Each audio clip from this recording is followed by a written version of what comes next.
The Wheel of Time cleared Elaida's name when it comes to the question of her being in league with Leandrin, but that's not to say she has nothing up her sleeve.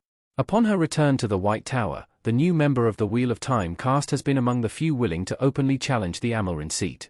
Shown to be both cunning and ruthless, it's clear that Elaida is capable of serving as a major obstacle for Wheel of Time's main characters going forward, if that's the path she chooses to take. The Wheel of Time Season 3, Episode 5, notably raised the prospect of Elaida being more than just a thorn in their side. Suan, Lean, and Verin all considered that Elaida could be a member of the Black Oger. Her antagonist nature seemed to reinforce that notion, but the show ruled out that possibility when she was nearly attacked by one of the Wheel of Time's grey men. So as calculating and uncaring as she may seem, she's not on the side of the villains. But that doesn't necessarily mean she's going to be an ally. Elaida wants to be the Amerlin seat. Elaida successfully usurps Suan Sanche in the Shadow Rising. The way in which Elaida has been questioning Suan Sanche's leadership hints at her highest ambition in both the books and the series. Perhaps unsurprisingly, she has designs on Suan's title as the Amerlin seat. In The Shadow Rising, the fourth book in Robert Jordan's Wheel of Time series and the primary source material for Season 3, Elaida takes advantage of the unrest in the White Tower and uses it to further her own influence. The Dragon Reborn had proclaimed himself, and there were legitimate concerns about Suan's prior knowledge of the situation. Using her connections with the other Aes Sedai, Elaida gradually mustered enough support for her position that Suan no longer deserved the power that came with being the Amerlin seat. A decision was reached during a secret meeting, in which she purposely excluded the Blue Oger, knowing they'd side with Suan. Thanks to Elaida's machinations, the sitters voted in favor of deposing Suan, resulting in her stilling and imprisonment. Naturally, Elaida's endgame was for the Aes Sedai to choose her as Suan's replacement, and she got exactly what she wanted immediately afterward. It's already evident that the TV version of Elaida has similar ambitions. She's made no secret of her issues with Suan's decision-making, and has been quick to insert herself into the politics of the White Tower. Plus, she's already been working to build good relations with the members of the Red Oger. In the books, it's understood that the Red Sisters rarely control the White Tower, so they'd obviously be happy to help Elaida take Suan's place in the power structure of the Aes Sedai. What Elaida's surprise alliance with Suan Sanche means for her plans. Having a common enemy in the Black Oger could distract from Elaida's true goals.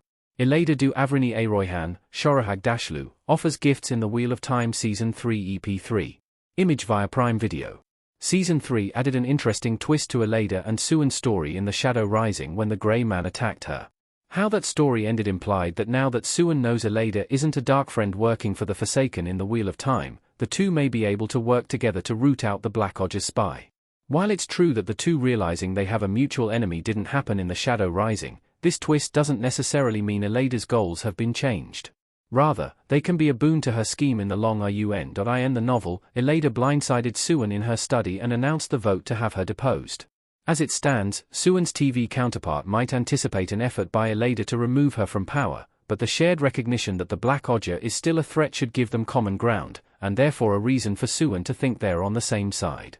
Putting her differences with Elaida aside to focus on the Black Oger could lead to Suan letting her guard down, allowing the conniving Red a chance to strike. What Elaida has in mind for Rand in the Wheel of Time. Elaida plans to control the Dragon Reborn. The Wheel of Time Season 3 EP 5-8. Image via Prime Video.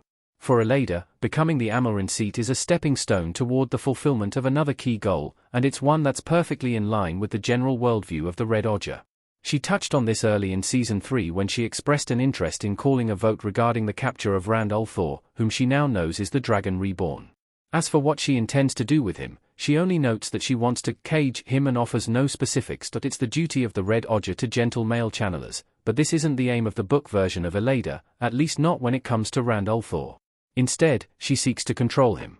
As Elaida says in the show, the Red Oger have long prepared for the scenario in which Lews therein Teleman aka the Dragon returns as a male channeler. In the books, Elaida recognizes that the White Tower needs Rand to survive so that the Dark One can be defeated at the last battle.